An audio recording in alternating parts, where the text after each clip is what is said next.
What happens if you never get angry? Imagine a world where you smile through every betrayal, where your boundaries dissolve like sugar and rain, where injustice walks past you and you simply nod. Today, let's explore what happens when anger, the emotion we're taught to suppress, vanishes completely. What happens when you never get angry? You don't become peaceful.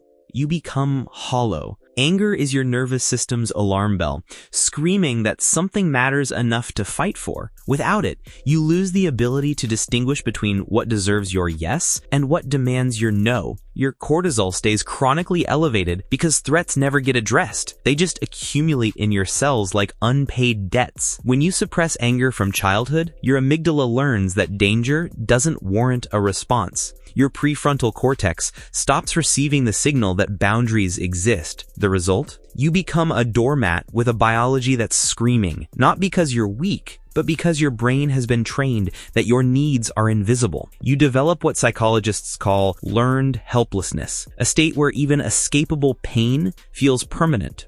Chronic anger suppression doesn't make you kind, it makes you sick. Studies link it to autoimmune disorders, hypertension, and depression. Why? Because anger turned inward becomes self-destruction. Without anger, you can't defend yourself, can't establish boundaries, can't signal to others that they've crossed a line. You become exploitable. We live in an age that worships positivity.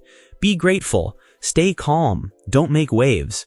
Meanwhile, rates of passive-aggressive behavior and explosive rage incidents climb yearly because suppressed anger doesn't disappear. It ferments.